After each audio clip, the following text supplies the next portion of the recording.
जय हिंद दोस्तों, मास्टर जी info YouTube channel पर मैं भवेश कुमार आप सबों का स्वागत करता हूं। दोस्तों, बिहार दरोगा का प्रैक्टिस सेट स्टार्ट हो चुका है। ज्ञान बिंदु जीएस एकेडमी का जो प्रैक्टिस सेट हम लोगों ने स्टार्ट किया था, हम लोगों ने प्रैक्टिस सेट नंबर 1 से लेकर 8 तक देख लिया है। आज हम लोग प्रैक्टिस सेट 9 करने वाले हैं। आशा करता हूं कि ये भी क्लास आपके लिए काफ़ी इंपॉर्टेंट होगा। हम लोग टोटल 100 प्रश्न का फुल डिस्कशन करने वाले हैं, तो ज़्यादा से ज़्यादा इस वीडियो को शेयर कीजिएगा और चैनल पर नए होंगे तो मास्टर जिन्फो यूट्यूब चैनल को सब्सक्राइब कर लीजिएगा। दोस्तों, तो चलिए दोस्तों स्टार्ट करते हैं आज का वीडियो। आंसर देने का प्रयास कीजिएगा, काफ़ी इंपॉर्टेंट ये बिहार दरोगा का प्रैक्टिस सेट होने वाला है। पहला नंबर प्रश्न है, किस मुगल बादशाह ने जजिया नामक कर पुनः लगाया था? कौन सा मुगल शासक था दोस्तों? तो औरंगजेब जो शासक था वही जजिया कर पुनः लगाया था। अकबर समाप्त किया था और औरंगजेब फिर से लगा दिया था। नेक्स्ट है, निम्न में से कौन सा मुगल बादशाह पहले तो अंग्रेज का कैदी रहा और बाद में जीवनो प्रयत्न मराठाओं का पेंशन भोगी बन गया? तो वह कौन सा शासक था? तो वह था शाह आलम द्वितीय। शाह आलम द्वितीय जो था पहले अंग्रेज का कैदी बना रहा, उसके बाद मराठाओं का पेंशन भोगी बन गया। ठीक है, तो ऑप्शन नंबर ए यहाँ पर सही उत्तर हो जाएगा। नेक्स्ट है, तीसरा नंबर प्रश्न की बात करें दोस्तों, शेरशाह के बारे में क्या असत्य है? तो काफ़ी इंपॉर्टेंट इस तरह का प्रश्न हो जाता है। तो शेरशाह के बारे में सबसे पहले सत्य ढूंढ लेते हैं। तो शेरशाह ने उपज का 1/3 भाग कर के रूप में निर्धारित किया, बिल्कुल सही है। शेरशाह के समय किसानों का जरीबाना और मुहसिलाना नामक कर चुकाना पड़ता था, ये भी बिल्कुल सही है। भूमि की पैमाइश हेतु शेरशाह ने 32 अंक वाला सिकंदरी गज एवं सन की डंडी का प्रयोग किया, ये भी बिल्कुल सही है। और नेक्स्ट जो है, शेरशाह के सासाराम में एक सुंदर किले का निर्माण कराया था, यही यहाँ पर गलत हो जाएगा। शेरशाह का मकबरा सासाराम में है और शेरशाह की मृत्यु कालीजर में बम के गोले के गिरने से हो गई थी, लेकिन शेरशाह ने जो है सासाराम में कोई भी किले का निर्माण नहीं किया था, इसलिए ऑप्शन नंबर डी यहाँ पर गलत आंसर हो जाएगा। नेक्स्ट चलते हैं, मुगल काल में निम्नलिखित बंदरगाहों में से किसको बाबुल का मक्का कहा जाता है? तो बाबुल का मक्का किसे कहा जाता है? इसका राइट आंसर हो जाएगा सूरत को, option number D. Next question की बात करें दोस्तों, राजा कृष्णदेव राय के संबंध में निम्नलिखित में से कौन सा कथन सही नहीं है? तो राजा कृष्णदेव राय के संबंध में कौन सा कथन सही नहीं है, ये प्रश्न पूछा जा रहा है। तो देख लेते हैं दोस्तों, वे तेलुगु और संस्कृत के एक बड़े विद्वान थे, बिल्कुल सही है दोस्तों। राजा कृष्णदेव जो राय थे वह तेलुगु एवं संस्कृत के बहुत बड़े विद्वान थे। विदेशी यात्री पेश और नूनिज उनके दरबार में आए थे, बिल्कुल सही है। पेश और नूनिज जो हैं कृष्णदेव राय के दरबार में आए थे।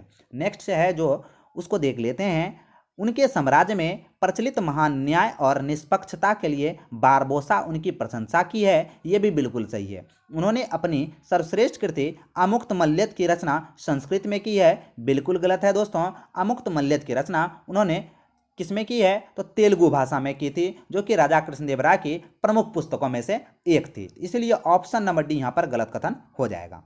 नेक्स्ट चलते हैं, छठे नंबर प्रश्न की बात करें, प्रसिद्ध विजय विट्ठल मंदिर जिसके 56 तक्षित स्तंभ संगीतमय स्वर निकलते हैं, यह कहाँ अवस्थित है? तो यह अवस्थित है हम्पी में। हम्पी कर्नाटक में स्थित है। विजयनगर का खंडर हम्पी को कहते हैं। नेक्स्ट जो 7वां नंबर प्रश्न है, किस किस संगम युगीन राज्य के संरक्षण में 3 संगमों का आयोजन किया गया था? तो 3 संगमों का आयोजन जो किया गया था पांड्यों द्वारा कराया गया था, ऑप्शन नंबर सी यहाँ पर राइट आंसर हो जाएगा। नेक्स्ट है, मोखिरी शासकों की राजधानी कहाँ थी? तो मोखिरी शासकों की राजधानी कन्नौज थी, इसीलिए ऑप्शन नंबर बी यहाँ पर सही उत्तर हो जाएगा। चोल युग प्रसिद्ध किस लिए था? तो चोल युग किस लिए प्रसिद्ध था? तो ग्रामीण सभाओं के लिए, ग्राम पंचायतों के लिए चोल युग जो था दोस्तों प्रसिद्ध था। 10वां नंबर प्रश्न की बात करें, चोलों द्वारा किसके साथ घनिष्ठ राजनीतिक तथा वैवाहिक संबंध स्थापित किया गया था? तो किसके साथ दोस्तों? तो इसका सही उत्तर हो जाएगा वेंगी के चालुक्य शासकों के बीच, ऑप्शन नंबर ए यहाँ पर सही उत्तर हो जाएगा। अभी तक आपने वीडियो को लाइक नहीं किया है तो लाइक बटन जरूर दबा दें दोस्तों। बिहार दरोगा बीपीएससी से संबंधित संपूर्ण तैयारी आपको इस यूट्यूब चैनल पर कराने वाले हैं हम। नेक्स्ट है, 1850 में विधवा पुनर्विवाह सभा विडो रेमी रिज एसोसिएशन की स्थापना किसने की थी? तो इसका सही उत्तर होने वाला है विष्णु शास्त्री पंडित जी ने। ठीक है, नेक्स्ट चलते हैं, मिलान करने वाला प्रश्न है दोस्तों, काफ़ी इंपॉर्टेंट इस तरह का प्रश्न हो जाता है, ध्यान से देखिएगा। ठीक है, तो देख सकते हैं एक तरफ व्यक्ति दिया गया है, एक तरफ आंदोलन दिया गया है। तो सबसे पहले बाबा राम सिंह के बारे में है, तो बाबा राम सिंह नामधारी आंदोलन। मिर्ज़ा गुलाम अहमद की बात करें दोस्तों, तो मिर्ज़ा गुलाम अहमद जो था अहमदिया आंदोलन। मुकुंद दास की बात करें दोस्तों, तो मुकुंद दास जो थे ये थे सत्य महिमा धर्म। उसके बाद नारोजी फिरदौसी की बात करें तो यह रहनुमाई मजदायसन सभा से संबंधित थे। तो इस तरह से इसका मिलान सही होने वाला है। रोक के एक बार जरूर वीडियो देख लीजिएगा। वीडियो पसंद आए दोस्तों तो एक लाइक जरूर कीजिएगा। देश प्रेम धर्म है और धर्म भारत के प्रति प्रेम है, यह कथन किसका है? तो यह जो कथन है दोस्तों यह बंकिम चंद्र चटर्जी का कथन है। ऑप्शन नंबर ए यहाँ पर सही उत्तर हो जाएगा। अगला नंबर प्रश्न है सही क्रम लिखिए, इसमें से सही क्रम बताना है दोस्तों, ठीक है। तो सही क्रम सबसे पहले हो जाएगा ब्रह्मा समाज, ब्रह्मा समाज के बाद हो जाएगा आर्य समाज, आर्य समाज के बाद हो जाएगा थियोसॉफिकल सोसाइटी, उसके बाद रामकृष्ण मिशन। तो इस तरह से इसका ऑप्शन नंबर डी यहाँ पर सही उत्तर होने वाला है, सही कथन है, ठीक है। राजा राम मोहन राय से संबंधित निम्नलिखित कथनों पर विचार कीजिए। विचार करने वाला जो प्रश्न होता है दोस्तों काफ़ी इंपॉर्टेंट होता है, तो ध्यान से इसको देखना है। उन्होंने विधवा पुनर्विवाह का समर्थन किया था, बिल्कुल सही है। उन्होंने सती प्रथा के उन्मूलन का जोरदार समर्थन किया, ये भी बिल्कुल सही है। उन्होंने अंग्रेजी शिक्षा के प्रवर्तन का समर्थन किया, ये भी बिल्कुल सही है। तीनों का तीनों कथन का राजा राम मोहन राय ने समर्थन किया था, इसलिए ऑप्शन नंबर डी यहाँ पर सही उत्तर हो जाएगा। 1, 2 और 3 तीनों सही है। अगला नंबर प्रश्न है इनमें किस प्रख्यात समाज सुधारक ने ज्ञान योग, कर्म योग तथा राजयोग नामक पुस्तकों की रचना की थी? किसने की थी दोस्तों? तो इसका सही उत्तर हो जाएगा स्वामी विवेकानंद ने, ऑप्शन नंबर ए। नेक्स्ट है MCC तलवार, VN राव तथा आदिल्ली कृष्ण स्वामी अय्यर प्रख्यात सदस्य किसके थे? यह जो सदस्य थे दोस्तों मद्रास लेबर यूनियन के सदस्य थे, ऑप्शन नंबर सी यहाँ पर सही उत्तर हो जाएगा। नेक्स्ट है संविधान के अनुसार निम्नलिखित में से क्या सशब्द भारत के राष्ट्रपति की शक्ति नहीं है? तो भारत के राष्ट्रपति की शक्ति संसद के सदनों का संदेश भेजना, यही शक्ति नहीं है। नेक्स्ट चलते हैं अगले प्रश्न की बात करते हैं। भारत में केंद्र मंत्रियों के गोपनीयता की शपथ किसके द्वारा दिलवाया जाता है? तो किसके द्वारा दिलवाया जाता है दोस्तों? तो इसका सही उत्तर हो जाएगा भारत के राष्ट्रपति द्वारा दिलवाया जाता है। नेक्स्ट है भारत के उपराष्ट्रपति पर महाभियोग किसके द्वारा लगाया जाता है? तो भारत के उपराष्ट्रपति पर महाभियोग की बात करें दोस्तों तो इसका सही उत्तर हो जाएगा राज्यसभा द्वारा लगाया जाता है, ऑप्शन नंबर ए यहाँ पर सही उत्तर हो जाएगा। नेक्स्ट है निम्नलिखित में से किस किस ने भारत के उपराष्ट्रपति पद को संभाला था? तो भारत के उपराष्ट्रपति पद को किस किस ने संभाला था? तो सबसे पहले मोहम्मद हिदायतुल्लाह, बिल्कुल सही है, और शंकर दयाल शर्मा, ये दोनों जो थे भारत के उपराष्ट्रपति पद को भी संभाल लेते हैं, इसलिए ऑप्शन नंबर बी यहाँ पर सही उत्तर हो जाएगा, 1 और 4। नेक्स्ट है उपराष्ट्रपति पद के निर्वाचन हेतु कौन सी पद्धति अपनाई जाती है? तो कौन सी पद्धति अपनाई जाती है दोस्तों? तो इसका सही उत्तर हो जाएगा समानुपातिक प्रतिनिधित्व एवं एकल संक्रमण मत प्रणाली, ऑप्शन नंबर डी यहाँ पर सही उत्तर हो जाएगा। नेक्स्ट है भारत के उपराष्ट्रपति के निर्वाचन में संबंधित विवाद को कौन तय करते हैं या कौन करता है? तो 23 का यहाँ जो सही उत्तर होगा दोस्तों यह हो जाएगा सर्वोच्च न्यायालय। भारत के उपराष्ट्रपति या राष्ट्रपति के संबंधी जो चुनाव में कोई विवाद उत्पन्न होता है तो उसे सुलझाने का काम सर्वोच्च न्यायालय द्वारा करवाया जाता है। 24 नंबर प्रश्न है उपराष्ट्रपति अपने मत का प्रयोग कब करता है? तो उपराष्ट्रपति अपने मत का प्रयोग मतों के बराबर रहने की स्थिति में करता है, ऑप्शन नंबर बी। नेक्स्ट है भारत के उपराष्ट्रपति बनने के पहले डॉक्टर एस राधाकृष्णन द्वारा धारित पद क्या था? तो कौन सा धारित पद था? तो 25 का सही उत्तर हो जाएगा दोस्तों सोवियत संघ में राजदूत। नेक्स्ट है राष्ट्रपति किस विधेयक को पुनर्विचार के लिए नहीं लौटाया जा सकता है? तो किस विधेयक को नहीं लौटाया जा सकता है? तो धन विधेयक को, ऑप्शन नंबर सी। नेक्स्ट है 27 नंबर प्रश्न संविधान के किस अनुच्छेद के अंतर्गत राष्ट्रपति संघीय मंत्री परिषद की सलाह मानने के लिए बाध्य होता है? तो इसका सही उत्तर हो जाएगा अनुच्छेद 74, ऑप्शन नंबर ए। नेक्स्ट है लोकसभा द्वारा पारित विधेयक यदि राष्ट्रपति लोकसभा को पुनर्विचार के लिए लौटाता है तो लोकसभा उसे पूर्ववत पास करके राष्ट्रपति के पास भेज देती है। तो राष्ट्रपति विधेयक को क्या करेगा? तो राष्ट्रपति जो है विधेयक को क्या करेगा? अनुमोदित कर देगा, ऑप्शन नंबर सी यहाँ पर सही उत्तर हो जाएगा। नेक्स्ट चलते हैं। अभी तक आपने वीडियो को लाइक नहीं किया है तो लाइक बटन जरूर दबा दें दोस्तों, काफ़ी मेहनत लगती है एक वीडियो बनाने में। 29 नंबर प्रश्न है, राज्यसभा के सभापति के रूप में उपराष्ट्रपति क्या क्या नहीं कर सकता? तो क्या नहीं कर सकता दोस्तों? तो राज्यसभा को विघटित नहीं कर सकता। ऑप्शन नंबर ए यहाँ पर सही उत्तर हो जाएगा। नेक्स्ट है, निम्नलिखित में से कौन एक व्यय भारत की संचित निधि भारित नहीं है? तो कौन सी है दोस्तों? तो इसका सही उत्तर हो जाएगा भारत के उपराष्ट्रपति का वेतन है भत्ते। Option number B.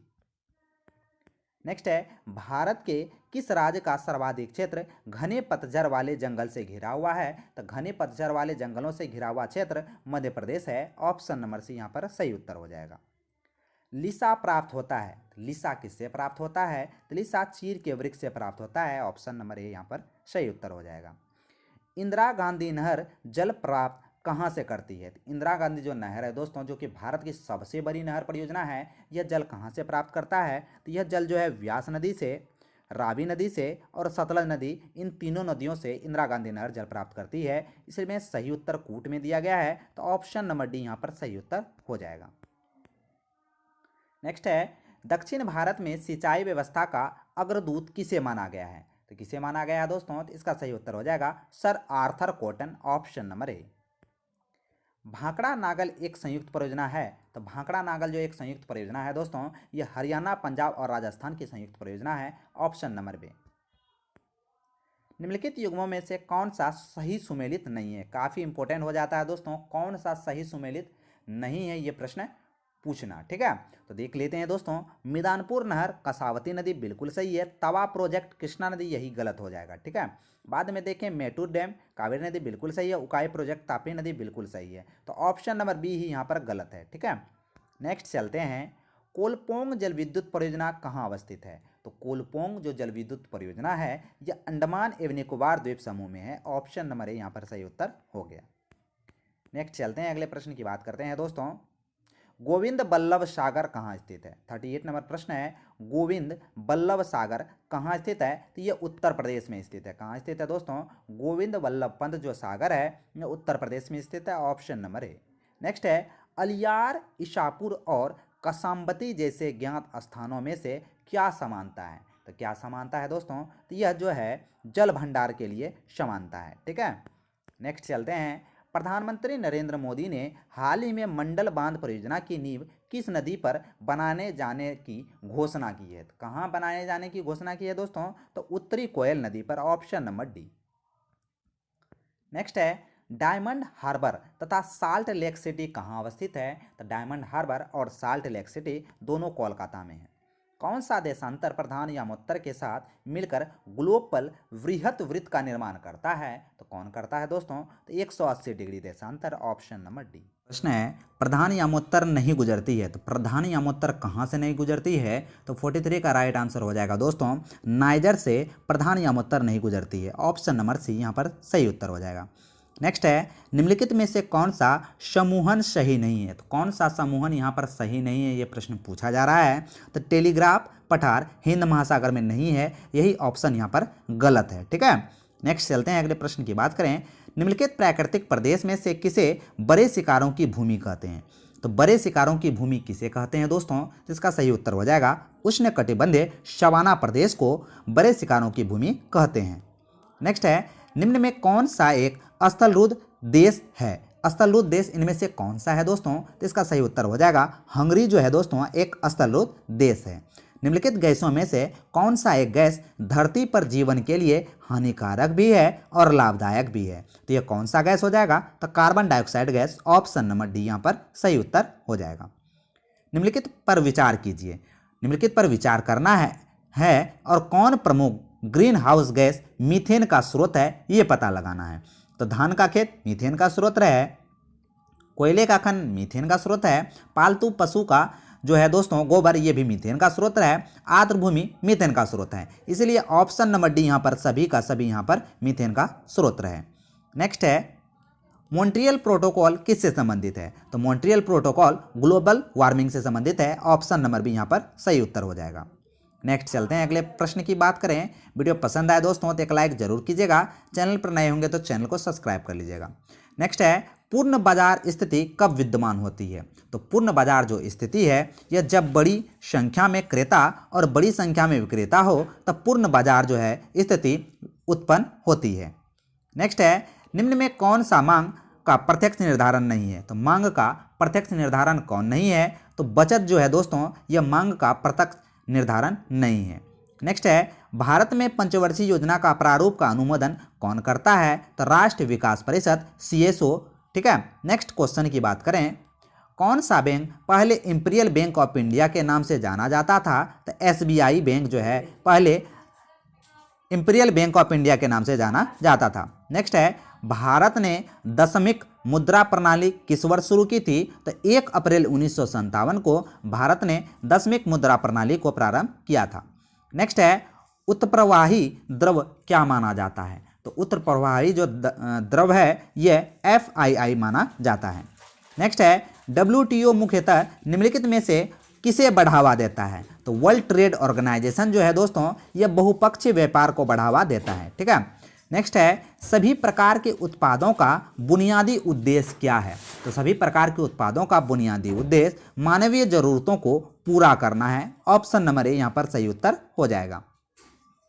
नेक्स्ट है, निम्नलिखित में से कौन सा संगठन सबसे पुराना है? तो सबसे पुराना संगठन यहाँ हो जाएगा ILO, इंटरनेशनल लेबर ऑर्गेनाइजेशन। निम्नलिखित में से कौन सा एमिनो अम्ल को विखंडित कर देता है? तो विखंडित कौन कर देता है? तो इसका सही उत्तर हो जाएगा NH3। नेक्स्ट क्वेश्चन की बात करें, निम्न कथनों पर विचार करना है। तो विचार करने वाला जो प्रश्न होता है दोस्तों काफ़ी इंपॉर्टेंट होता है। तो देख लेते हैं कौन सा कथन सही है। अमीबा में जो उत्सर्जन होता है इसका कोई विशेष अंग नहीं होता है, बिल्कुल सही है। अमीबा में उत्सर्जन जो होता है वह शरीर के सतह से विसरण द्वारा होता है, ये भी बिल्कुल सही है। तो 1 और 2 दोनों कथन सही हो जाएगा। ऑप्शन नंबर डी यहाँ पर सही कथन हो जाएगा। नेक्स्ट है, निम्नलिखित में से कौन सा मानव गुर्दे का सामान्य कार्य नहीं है? तो रक्त में शर्करा की मात्रा का नियंत्रण करना मानव गुर्दे का सामान्य कार्य नहीं है। नेक्स्ट चलते हैं 62 नंबर प्रश्न की बात करें, मानव मूत्र में साधारणतः यूरिया का प्रतिशत मात्रा कितना होता है? तो लगभग 2%। Option number B. प्लाज्मा छानने का काम नेफ्रॉन का कौन सा भाग करता है? तो 63 का यहाँ जो राइट आंसर होगा दोस्तों यह हो जाएगा ग्लोमेरुलस। ऑप्शन नंबर ए। नेक्स्ट है, इनमें किस श्रेणी में मनुष्य आता है? इनमें से कौन से श्रेणी में मनुष्य आता है? तो यूरियोलेटिक। नेक्स्ट है, मूत्र का रंग पीला किसकी उपस्थिति के कारण होता है? तो यूरोक्रोम के कारण मूत्र का रंग पीला होता है। नेक्स्ट है, पौधों में पाया जाने वाला गाढ़ा एवं दूधिया उत्सर्जित तरल पदार्थ क्या है? तो लैक्टेज है। ऑप्शन नंबर ए। विलियन में कोलाइडी कण का आकार कितना होता है? तो 10⁻6। ऑप्शन नंबर ए। नेक्स्ट है, पायस क्या है? तो पायस जो है दोस्तों 2 अभिक्रियाशील द्रवों का मिश्रण है, इसलिए ऑप्शन नंबर डी यहाँ पर सही उत्तर हो जाएगा। नेक्स्ट है, निम्नलिखित में कौन विलियन है? तो कौन विलियन है दोस्तों? तो जल में एल्कोहल का जो मिश्रण है यह विलियन का उदाहरण है। ऑप्शन नंबर सी यहाँ पर सही उत्तर हो जाएगा। कोलाइडी विलियन में कणों का टेढ़े मेढ़े मार्गों में गमन करना क्या कहलाता है? तो यह जो है दोस्तों यह क्या कहलाता है? तो इसका सही उत्तर हो जाएगा ब्राउनी गति। नेक्स्ट है, निम्नलिखित में कौन कोलाइडी विलियन नहीं है? तो कौन सा कोलाइडी विलियन नहीं है? तो वायु जो है दोस्तों यह कोलाइडी विलियन का उदाहरण नहीं है। जिस विलियन में कोई पदार्थ एक सीमा के बाद और अधिक ना घोला जा सके ऐसे विलियन निम्नलिखित में से क्या कहलाते हैं? तो ऐसे जो विलियन होते हैं यह संतृप्त विलियन कहलाते हैं। ऑप्शन नंबर ए। नेक्स्ट है, ताप बढ़ने पर किसी विलायक में गैसों की विलेयता में कैसा परिवर्तन होगा? तो विलेयता अपरिवर्तित रहती है, विलेयता में कोई परिवर्तन नहीं होता है। नेक्स्ट है 74 नंबर प्रश्न, निम्नलिखित में से कौन सा निलंबन का उदाहरण है? तो निलंबन का उदाहरण कीचड़ युक्त जल जो है यह निलंबन का उदाहरण है। नेक्स्ट चलते हैं अगले प्रश्न की बात करें, काफ़ी इंपॉर्टेंट ये वीडियो होने वाला है तो एक बार लाइक जरूर कर दें। निम्नलिखित में से कौन सा एक सही नहीं है? कौन सा कथन सही नहीं है? तो 75 में देखना है कौन सा कथन सही नहीं है। तो 20 हर्ट्ज से कम आवृत्ति की ध्वनि को पराश्रव्य तरंगें कहलाते हैं, यही गलत हो जाएगा। 20 हर्ट्ज से जो कम होती है अवश्रव्य तरंगें कहलाती है, वहीं 20,000 हर्ट्ज से जो अधिक होती है उन्हें पराश्रव्य तरंगें कहते हैं। ठीक है। नेक्स्ट चलते हैं अगले प्रश्न की बात करें, मानव कान का वह भाग जो द्रव से भरा रहता है क्या कहलाता है? तो कर्णावत कहलाता है। ऑप्शन नंबर ए। 1 डिग्री सेल्सियस ताप बढ़ाने से ध्वनि का वेग कितना बढ़ता है? तो 77 का जो यहाँ पर राइट आंसर होगा दोस्तों यह हो जाएगा ऑप्शन नंबर बी 0.61 मीटर। नेक्स्ट चलते हैं, अगले प्रश्न की बात करते हैं। 78 नंबर प्रश्न, ध्वनि का प्रभाव मानव के कान में कितने समय तक रहता है? तो कितने समय तक रहता है? तो 78 का राइट आंसर हो जाएगा 1/10 सेकंड तक रहता है। नेक्स्ट है, गुंजहीन कॉल का अनुसरण काल कितना होता है? तो ये 0 सेकेंड होता है। ऑप्शन नंबर ए। रेडियो का समस्वरूपन स्टेशन उदाहरण किसका है? तो इसका सही उत्तर हो जाएगा दोस्तों अनुनाद का। Option number B. नेक्स्ट है, रडार की कार्यप्रणाली निम्न सिद्धांत पर कार्य करता है। तो रडार जो है दोस्तों यह रेडियो तरंगों के सिद्धांत पर कार्य करता है, इसीलिए इसका ऑप्शन नंबर बी सही हो जाएगा। रेडियो तरंगों के परावर्तन के सिद्धांत पर रडार कार्य करता है। नेक्स्ट जो है दोस्तों मैथ का प्रश्न है। तो अभी हम लोगों ने ज्ञान बिंदु जीएस एकेडमी के द्वारा जो बिहार दरोगा का पैड प्रैक्टिस सेट चलाया जाता है दोस्तों, उसका प्रैक्टिस सेट नंबर 9 देखा। आशा करता हूं कि आज का ये क्लास आपको काफ़ी अच्छा लगा होगा। तो वीडियो अगर पसंद आए तो एक लाइक जरूर कीजिएगा। चैनल पर नए होंगे तो मास्टर जी इन्फो को सब्सक्राइब कर लीजिएगा और इस क्लास का PDF पाने के लिए टेलीग्राम चैनल को ज्वाइन कर लीजिएगा। तो मिलते हैं दोस्तों अगले वीडियो में। जय हिंद, जय भारत।